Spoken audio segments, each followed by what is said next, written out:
All right, welcome back to Pre-Calculus. We are going to continue our discussion of inverse trig functions today.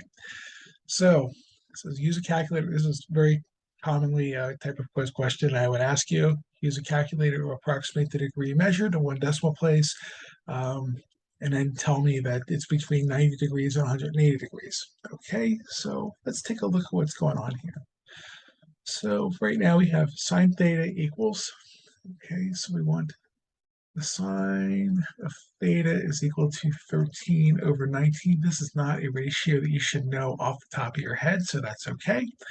And then pretty much what we're doing is we're taking the inverse sine of both sides. So we're taking the inverse sine of the sine of theta, not really, okay? And that's equal to the inverse sine of 13 over 19. Okay, it's not really, because just because we're undoing it doesn't mean this is exactly the way it works. So it's kind of like if I have the square root of -5 and I square both sides, I get -5. Like, not really, it doesn't work like this for complex numbers. Okay, so you have to be careful when you're undoing a number like this. So this is what's going on here, is you have to be careful about this, because what do they tell us about the angle? It's somewhere between 90 and 180 degrees, 90 degrees and 180 degrees. Now we're going to get a positive value out of this. So it's going to place it either in quadrant 4 or quadrant 1. Okay, that's where inverse sine tends to give us angles. So it is going to give us a number in quadrant 1. We can double check that right now. Check.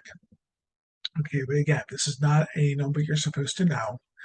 So that's okay. So we're just going to take the inverse sine. I'm going to double check my mode to make sure we are right. We are in degree mode.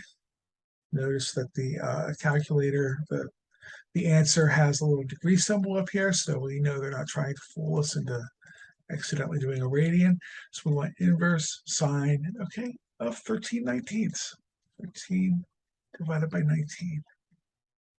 Okay, and they only want one decimal place, thank goodness. So we want 43.2 degrees. Okay, so that's where we are. We are 42.2 43.2 degrees. Okay, that's where we are. But we don't want this, right? Because they said, by the way, hey, this is going to be between 90 and 180, right? This is between 90 and 180. This is definitely in quadrant 2. So really what we have here, okay, is we need the coterminal angle. Remember those? So we have 43.2 degrees. What we really want, right, is this angle. How do we get that? Well, this is 180. This guy right here is going to be 43.2 degrees, isn't it? Because it's right, they're going to be it's 43.2 degrees from the horizontal. Okay, so if I take 180 minus 43.2, 180, and there are other ways to do this. Okay, there are lots and lots of other ways to do it. I like to draw it because that tends to keep me from going off and being too weird about it. Okay, but I'm ending up with 136 point, just one decimal place, 0.8 degrees. Okay, so uh, that is between 90 and 180.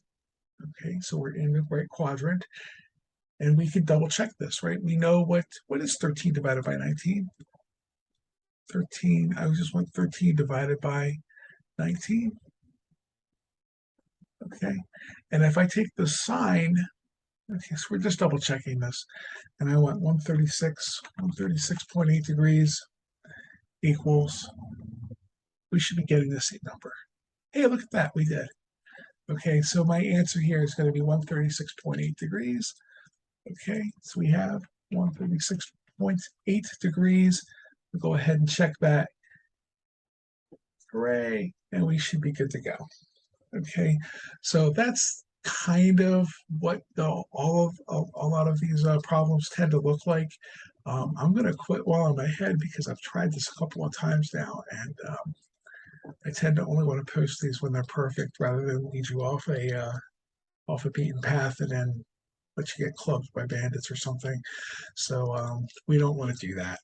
So I'm going to pause. I'm going to stop it at number 5. go ahead and post it, but that's the kind of thing that you're doing here. Okay, so I will see you in the next video.